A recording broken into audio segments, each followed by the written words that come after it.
ეს არის სტილის არხი რადიო იმედზე. ზაზა ჭიტანავასთან ერთად. დილამშვიდობისა მოგესალმებით. რადიო იმედის დილის არხის ფორმატში განვაგრძობთ მუშაობას კახა გელაშვილთან ერთად და დღეს ჩვენ სპორტულ მიმოხილვაში რა თქმა უნდა ძირითად აქცენტს გავაკეთებთ ფეხბურთზე, კავკასიურ დერბიზე. კი ბატონო. საქართველოს სომხეთის მატჩი. კი ბატონო. მოდი დასაწყისში შევახსენოთ რადიო მსმენელს, რომ დღეს ჩვენ გვაქვს ჩვენი სომხეთის ნაკრების პირველი შეხვედრა სომხეთში, შემდეგ საქართველოში. ეს ყველაფერი არის B დივიზიონში ადგილის შენარჩუნების მიზნით. აქ მხოლოდ დერბი და ისტორიული დაპირისპირება არ არის ჩვენ ორ ქვეყანას საფეხბურთო დაპირისპირებას შორის, ამაზეც ვისაუბროთ და გავიხსენებთ. აქ თავარი ის არის, რომ B დივიზიონში უნდა შევინარჩუნოთ ადგილი. იმიტომ რომ მომავალი სეზონიდან უკვე C დივიზიონში თუ აღმოჩნდებით, ისევ C დივიზიონიდან ვეღარ გავაგზავნებთ საერთაშორისო ფორუმზე ასპარეზობას და ამიტომ B დივიზიონში დარჩენას აქვს სამკვდრო სასიცოცხლო მნიშვნელობა და ღირებულება სპორტული თვალსაზრისით. და პრესტიჟი პირველ რიგში B დივიზიონი უფრო აღალი დონეა წესთან შედარებით. და პრაქტიკული მნიშვნელობა აქვს. და თქმა უნდა, დიდი მნიშვნელობა აქვს. ახსენე პრინციპულობა, ტრადიციული კავკასიური დერბი, როგორც წოდებენ, ესეც რა თქმა უნდა ნაწილია იმ мотиваციისა ორივე გუნდის მხრიდან, ტრადიციული დაპირისპირება ქართულ სომხური ფეხბურთისა, რომელიც სათავეს იღებს ჯერ კიდევ წინა საუკუნის 30-იანი წლების შუა პერიოდიდან და ზოგადად დერბი ეს ცნობილი ფაქტია, ცნობილი მოვლენაა მსოფლიო ფეხბურთში, ქვეყნებს შორის, კლუბებს შორის, იგივე ნიდერლანდები, გერმანიის დაპირისპირება თქვათ ძალიან დიდი დიდი ინტერესი იწვევს ნიდერლანდები ბელგიის ნაკრებთან შეხვედრა საკლუბო დონეზე აღარ ვისაუბრებ ხო თქვა იგივე სელტიკი რეინჯერსი ბოკა რივერი თქვა ქალაქური დერბი უამრავია საინტერესო ლაციო რომა მილანი ინტერი და ასე შემდეგ ევერტონი ლივერპული დღეს შორის შენ მიერ ნახსენები ნიდერლანდები ესპანეთში ხდება ხო, კი ბატონო და ჩვენი მომავალი მეტოქე გაერკვევა შესაძლოა. რაც შეეხება ჩვენს დაპირისპირებას, ვახსენე 30-იანი წლების, სწორედ 1936 წელს გაიმართა პირველი ქართულ-სომხური დაპირისპირება საკლუბო დონეზე, რა თქმა უნდა. სწორედ 36 წელს გადაწყდა საბჭოთა კავშირის ჩემპიონატი, საბჭოთა კავშირის თასის ჩატარება და ამ წლიდან იწყება უკვე ჩემპიონატები და სათავსო დაპირისპირებები და აი თასზე ბათუმის დინამომ ჩვენმა წარმომადგენელმა ქალაქ ალავერდის ერთი კომბინატის, სპილენს კომბინატის გუნდი იყო და ბათუმში გამართული შეხვედრა ბათუმელებმა 7-1 მოიგეს, დიდი ამბები ატყდა, მაშინ 36 წელია და საერთოდ საუბარი იყო კომბინატის დახურვაზე და რეპრესიები ახლოვდებოდა მაშინ და მოგეხსენება როგორ ის იყო. რაც შეეხება საბჭოთა კავშირის ჩემპიონატის პირველ შეხვედრას თბილისის დინამოსა და ერევნის არარატს შორის, მაშინ არარა სპარტაკი ერქვა, ერევნის სპარტაკი იყო, ისიც ქართული კლუბის გამარჯვებით დასრულდა, დინამო 4-1 დაამარცხა არარატი 1963 წლიდან ეწოდება არარატს არარატი და ერქვა ცნობილ კლუბს. გამორჩეული მატჩები შეიძლება დავასახელოთ, მაშინ სანაკრებო ფეხბურთი ჩვენში არ იყო, იყო საბჭოთა კავშირის ნაკრები და იმ ნაკრებში მოხვედრაზე იყო დიდი ამბები ყველა საბჭოური რესპუბლიკების წარმომადგენლებს. ხოლო უპირატესი კლუბები იყო კონკრეტული ქვეყნების და სახელმწიფოსი შემავალნი საბჭოთა კავშირში იყვნენ ეროვნული ნაკრების დონისა. თბილისის დინამო იყო საქართველოს ნაკრები, ყველა ქართველი ფეხბურთელი. როგორც კიევის დინამო ოცნებობდა. იყო უკრაინის ნაკრები. კიევის დინამო გასაგებია ცოტა სხვა ფეხბურთელები მიყვნენ, მაგრამ საუკეთესონი მაინც კიევის დინამოსკენ მიდიოდა. კიევის დინამო, რა თქმა უნდა, კიევის დინამო იყო არამედ უკრაინის საბჭოთა კავშირის საუკეთესო კლუბი იყო და ის იყო. რაც შეეხება გამორჩეულ მატჩებს, 1960 წელი 15 ივლისი ლოკომოტივის სტადიონი ვაკეში დინამომ 7-4 მოუგო არარატს. ეს შეხვედრა არის ყველაზე უხგოლიანი მატჩი არარატი დინამოს დაპირისპირებებისა. იყო კიდე შემდეგ იმ შეხვედრაში 7-4 რო ვახსენე 4 გოლი გაიტანა მიხეილ მესხმა. შემდეგ იყო 5-0 თბილისის დინამოს მოგება და ილია დათუნაშვილის 5-ვე გოლი 27 წუთიანი მონაწილეობით. დათუნაშვილის ლეგენდები სომხეთში, არ ვიცი მართალია თუ არა. 66 წლის 22 სექტემბერს გაიმართა ეს. და შემდეგ იყო რა თქმა უნდა საბჭოთა კავშირის თასის ფინალი 1976 წელს. 3 სექტემბერს ლუჟნიკის სტადიონზე და 3-0 თბილისის დინამოს სრული ტრიუმფი. მანამდე დინამოს 5 ფინალი ჰქონდა წაგებული საბჭოთა კავშირის თასზე და პირველი ფინალი არარატთან. 5-ვე წინა ფინალი მოსკოვურ კლუბებთან წააგო დინამოსთან სპარტაკთან და არას დაუვიწყარი 1991 წლის 11 ივლისი ეს მე მახსოვს ყველაზე კარგად იმიტომ რომ მაშინ მამამ წამიყვანა თავის მეგობრებთან ერთად შვილები წამიყვანეს ერევანში რაზდანის სტადიონზე დავესწარი ეს იყო რაღაც დაუვიწყარი სანახაობა ჩემთვის დინამო მოიგო 4-1 პირველი ტაიმის მიწურულს თენგის სულაქველიძე გააგდო მსაჯმა იყო ესეთი მსაჯი მირულსაბ სტუპარი ივანო ფრანკოვსკელი ტაში დაუკრა სულაქველიძემ ყვითელი ბარათი ჰქონდა პირდაპირ წითელი უჩვენა და ერთ-ერთი იყო მატჩის ანგარიში და მეორე ტაიმში დინამომ 3 უპასუხო გოლი გაიტანა 4-1 მაშინ დინამო დაფრინავდა მიუხედავად გაგდებული ადამიანის როგორ მიუხედავად გაგდებული ადამიანის 10 კაცით და ივლისში იყო და 13 მაისს თასი ევროპის თასების ხმელთა თასი ჰქონდა მოგებული დინამოს და იყო პიკზე ფორმის პიკზე რამდენიმე მატჩი გასვლითი მატჩი მოიგო სულ ესე მინსკის დინამოს მოიგო მაშინ მახსოვს 4-1 და მოკლედ ანუ ეს გამარჯვების სინდრომი ფსიქოლოგიური სიმტკიცე თავისას აკეთებდა იყო კი ბატონო და აი ეს მატჩი დაპირი იყო კიდე რა თქმა უნდა უამრავი დაპირისპირებები ქართულ და სომხურ კლუბებს შორის და რა თქმა უნდა ერთ-ერთი უპირველესი უკვე სანაკრებო დამოუკიდებლობის პერიოდი 1997 წელი და დინამოს სტადიონზე მოგებული 7-0 ტუპების 5 გოლი არველაძეების და მოკლედ ეს ახსენე პრინციპი ჩვენთვის დაუვიწყარი მატჩები იყო ეხლა მატჩები რომლებიც ახლა მოვიდეთ რეალობასთან კი ბატონო ახლა მოვიდეთ რეალობასთან ასე ვთქვათ ევროპაში შარშან ასე ტრიუმფით გასული საქართველოს ნაკრების კარგი დემონსტრაციული ფეხბურთი და პრინციპში რაღაც გაგებით სოფლიო ფან-კლუბის დონეზე ფაქტობრივად 0-დან მოგებული გულები ხომაქთა სოფლიო წარმატებები თვითრწმენის რეჟიმის გამყარება იქ თუ დინამო გამარჯვებული იყო და სასწავლო ფორმაში აქ ჩვენებმა იწამეს საკუთარი შესაძლებლობის და ეს ევროფორუმმა ჩვენ გვაჩვენა და აი ამ კუთხით ფორმალურ ნაწილში საქართველოს ნაკრები ბევრად უპირატესია თუმცა ეს უპირატესობა დერბის შემთხვევაში შეიძლება რაღაც კუთხით როგორც უპირატესობა დაბლა იწევა. ამიტომ აბსოლუტურად გეთანხმები გამომდინარე არსებული რეალობიდან საქართველოს ნაკრებს უკეთესი შემადგენლობა ფორმაციის გუნდის ყავს პლუს რამდენიმე თვის წინ ევროპის ჩემპიონატზე კონტინენტის საუკეთესო გუნდებს შორის ითამაშა და აჩვენა რომ იქ სრულად შემთხვევით არ მოხვედრია ღირსეულად პორტუგალიის დამარცხება. თან ისეთი მომენტია კახარო, აი როგორ ხითარიანი რომელიც მათ ყავს, ხო? რომელიც ადრე ნაკრებისთვის განსაკუთრებული ღირებულების იყო დღეს ეს ადამიანი, ნუ ასაკიდან გამომდინარე, პროფესიიდან გამომდინარე და მე მგონი მწვრთნელთან დაპირისპირებიდან გამომდინარე. ახალი მწვრთნელი ყავს არა? ხო, არა, ნაკრებს თამაში აღარ უნდა. ძველ მწვრთნელთან მე მგონი ქონდა. ეს ვანსკიპი ხო მწვრთნელთან ქონდა, კი, ეს ახალი. და ამიტომ ეს ერთ-ერთი მიზეზი იყო, რომ ნაკრებში არ იყო, მაგრამ იგი გადართულია ცალსახად ამ იტალიურ კლუბზე. ამ დონის მე მგონი სხვა არ ყავს და ამ დროს ჩვენთან აქტიური ამ დიდი მასშტაბის კლუბებში ხვიჩა ყავს აგერ ჟორჟი მოქმედებს და საშუალო დონის კლუბები ახლა არც მათთვის არ იყო. მიუხედავად იმისა, რომ დღეს ხვიჩა არ გვეყოლება, არ იქნება არც გუნდის კაპიტანი კაშია, მიუხედავად ამისა, შემადგენლობიდან გამომდინარე საქართველოს ნაკრები ძალიან მაღლა დგას მეტოქესთან, თუმცა როგორც ჩვენ თქვი კავკასიური დერბის თავი დავანებოთ ფეხბურთია, ერთ კონკრეტულ მატჩში შეიძლება ბევრი რამ მოხდეს, მით უმეტეს საპასუხო მატჩია თბილისში. ნებისმიერი მატჩიანია და სტრატეგია გრძელვადიანია და არა ერთი მატჩის ტაქტიკა.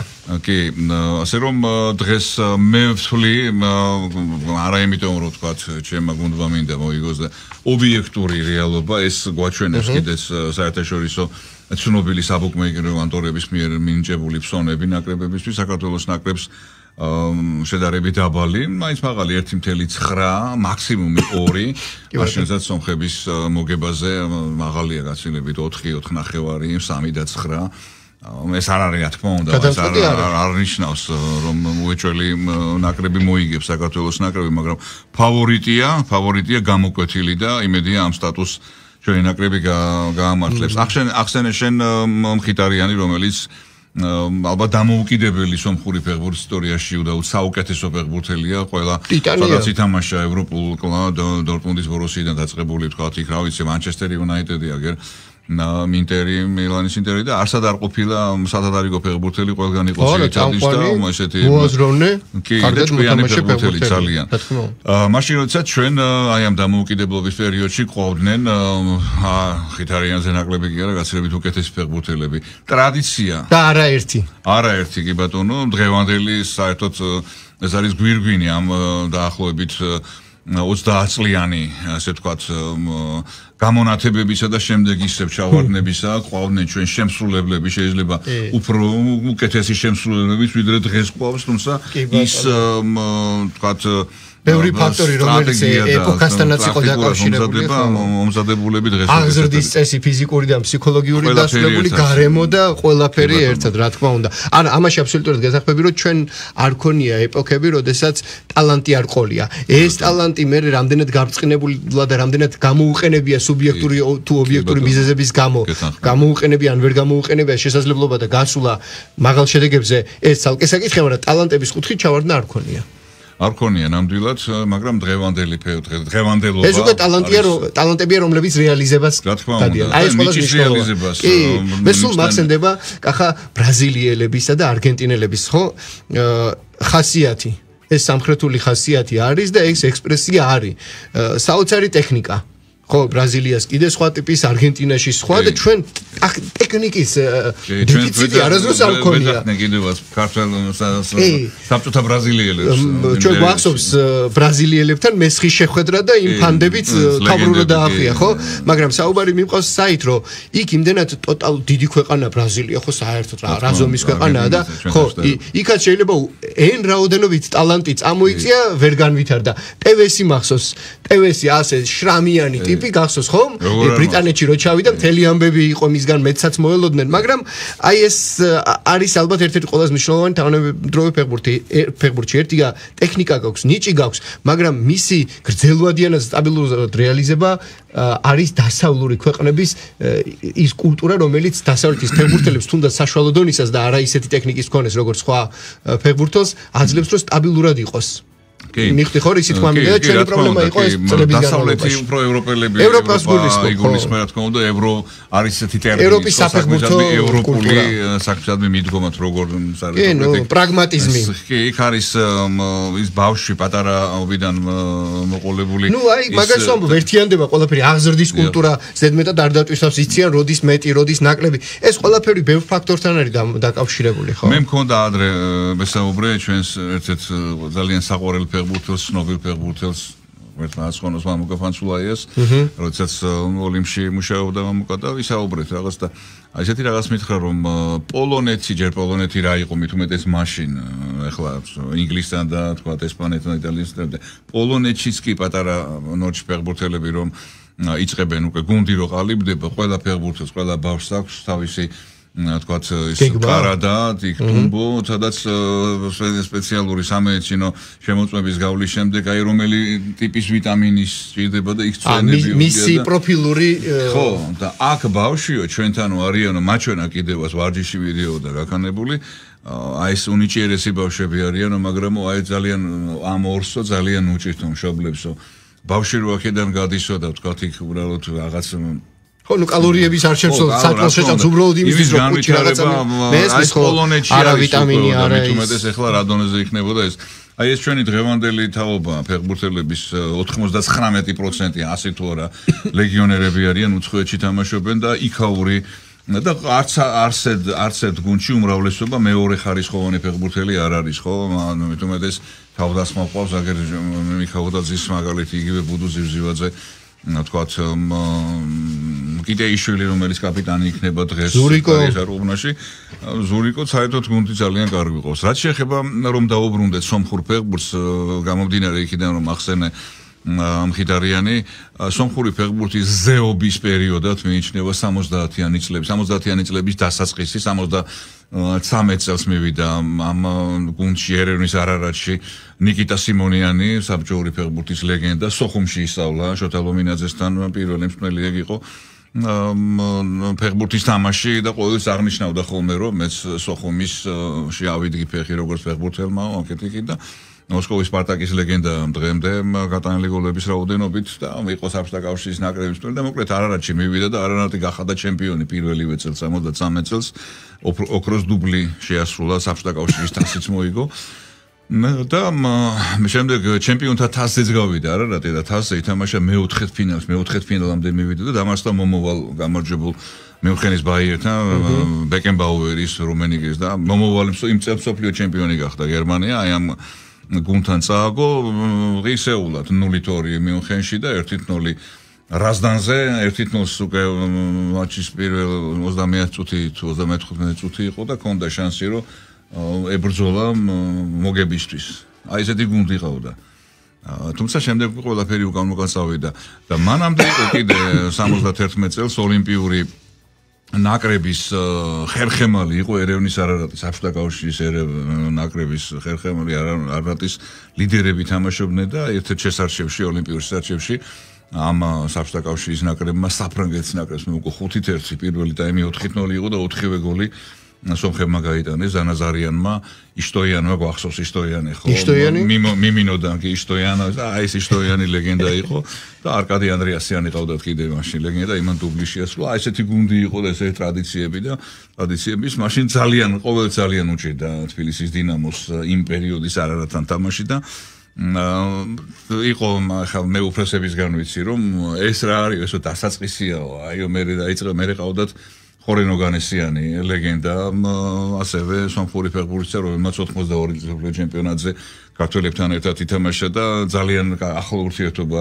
ჰქონდა ქართველებთან. ზოგადად ქართულ და სომეხ სპორტსმენებს მინიმუმ დიდი სივრცე არ გვაშორებს მეგობრობა ყოველთვის გააჩნდათ, მაგრამ მინდორზე ეს მეგობრობა სპორტულ პაექრობაში გადადის და ახლა 4 წუთი გვანიშნებენ. ჩვენ აღვნიშნეთ რომ ხო, ხვიჩა კვარაცხელია აღვნიშნეთ რომ ხვიჩა კვარაცხელი არ იქნება და გურამ კაშია, რადგან მათ ყვითელი ბარათები აქვს, თუმცა ისინი არ იქნებიან პირველ მატჩში. და ოთარ კიტეიშვილი ჩაანაცვლებს როგორც გუნდის კაპიტანს. დღევანდელ მატჩთან დაკავშირებით მე იმის თქმა მინდა რომ მწვრთნელებმა ამ დიალოგში, ამ საუბარში არც გათქვეს, ასე ვთქვათ, ბოლომდე ვინ რას იზამს. ხო, ვილის ალიონისგან იყო რომ შეიძლება ჩვენ სქემა შევცვალოთ, არ შევცვალოთ ხვიჩას გარეშე რას ვითამაშებთ, როგორ ვითამაშებთ. თან აი ხვიჩას გარეშე, როდესაც ვარ და მთავარი მცველი გურამკაში აღარ არის, გასაგებია რომ ცვლილებებს იზამს. სომხეთისთვის ეს ასე ვთქვათ, კითხვის ნიშანია რა ტიპის იქნება საბოლოოდ ფორმაცია, რომლითაც გუნდი გამოვა. ასევე ახალი მწვრთნელი ყავს სომხეთს და ჩვენებისთვისაც ამოცანა, ასე ვთქვათ, როგორი იქნება. ახალი მუხტი შეიტანა. ხო, როგორი იქნება და მე ამიტომ მგონია, რომ ცოტა ფრთხილი ფეხბურთი უფრო იქნება, ვიდრე თავგამეტებით წინ წასვლა. ხო, მე ვფიქრობ, რომ ასე შენ კუში ახსენე ტოტალიზატორის ციფრები, მგონია, რომ 2x ან 2x იქნება. ან ფრე ან მოვიგებ. საქართველოს ნაკრები არ წააგებს ან. ხო, ფრე ან მოვიგებ. ეს ჩემი ვარაუდია, მაგრამ მოდი რადიოს მწერალს უთხრათ, რომ დღეს მე სიტყვა გრაფიკის შემთხვევით არ ვახსენე, ასე ვთქვათ, ვამზადებდი იმისთვის, რომ დღეს შენ განსაკუთრებულ რეჟიმში იმუშავებ იმისთვის რომ ვინც თქვა ტელევიზორში ვერ ადევნებს თვალს ან გზაში ან ასე შემდეგ რადიო ემედის მეშვეობით იყოს საქმის კურსში თუ რა ხდება სპორტული დაპირისპირების მიმდინარეობისას ასე ვთქვათ ონლაინ რეჟიმში ისე როგორც ხდება მატჩი რადიო ემედის სპორტული სამსახური არ დაასრულებს მუშაობას ტრადიციულად 17 საათსა და 20 წუთიანი გამოშვების შემდეგ ჩვენ ვიქნებით ეთერში და მატჩის მიმდინარეობას პირდაპირ ეთერში შემოგთავაზებთ, ასე რომ მათ ვინც თქვათ საჭესთან იქნება, თქვათ სხვა გარემოებების გამო რადიოსთან მოუწევს ყოფნა, დინამო გასრავად საქართველოს, სომხეთ-საქართველოს მატჩის მიმდინარეობაზე მიიღებს უახლეს ინფორმაციას. და სანამ დავასრულებთ მე მინდა ერთი პატარა გადახვევასავით კალათბურთზე მოგახსენოთ ვიფასო მეგობრებო ჩემო ზაზა დღეს ეროვნულ საკალათბურთო ასოციაციაში რეგულარული სეზონის მორიგი მატჩები გაიმართა და ერთ-ერთ შეხვედრაში სან ანტონიოს სპურსმა სადაც სანდრო მამუკელაშვილი თამაშობს საკუთარ მოედანზე აღმოსავლეთ კონფერენციის ერთ-ერთი მოწინავე გუნდი ნიუ-იორკ ნიქსი დაამარცხა 120-5 და სანდრო მამუკელაშვილმა ისტორიული შედეგი აჩვენა ლიდერად მოგვევლინა ტეხასური კლუბისა და 19 წუთ ნახევარში 34 ქულით მატჩის საუკეთესო კალათბურთელი გახდა 7-დან 7 სამქულიანი ჩააგდო აფექტური ჩატენვები არაერთი და მოკლედ ეს იყო სანდროს მატჩი და ამ მატჩს საბედნიეროდ ვუყურებთ და გაოცებული ესეთი ენერგიით ახსავს წამოვედი და აი დილის ენერგია გამოგაყოლა სანდრო ჩაუყარა მეთქი გავეფიქრე დღევანდელ დღეს წარმატებების უხრივ და ხო და დიდი იმედი მაქვს რომ ხვალ დილით ამ დროს როდესაც დავსდებით ეთერში ნუ ნახევარი საათით ადრე ერთმანეთს მივულოცავ და ვისაუბრებთ გამარჯვებაზე და მაღალი კარგი განწყობით განვიხილავთ მატჩს რომელიც იქნება დღევანდელი საღამოს ჩვენთვის ცენტრალური მატჩი და იმედი მაქვს რომ ასე დარჩება 23-მდე და კიდევ კარგი გაგრძელება მოყვება 23-ში. მოდი ძალიან უცებ სანამ დავასრულებთ შევახსენოთ რადიოსმენელებს დღეს რა მატჩები გაიმართება საქართველოს სომხეთი საქართველოს ნიდერლანდები ესპანელებს უმასპინძლებენ როგორც თქვით ხორვატია ფრანგებს ხო კი ბატონო მე უბრალოდ ნაკრებების მატჩებს ვამბობ დანია პორტუგალიას იტალია კი შენ მიერ ნახსენებ გერმანიას უმასპინძლებს და ნუ რა თქმა უნდა ეს მატჩები ხვალაც გაგრძელდება ამასობაში მეზობელი თურქეთი, უნგრეთი, ავსტრია, სერბეთი, საბერძნეთი, შოტლანდია და უკრაინა, ბელგიის დაპირისპირება არის ასევე ჩანიშნული. ხვალ სხვა სანაკრებო შეხვედრები იქნება. მოკლედ წარმატებულ ეთერს გისურვებ და გამარჯვებების იმედით. გამარჯვებას გისურვებთ მეგობრებო დროებით.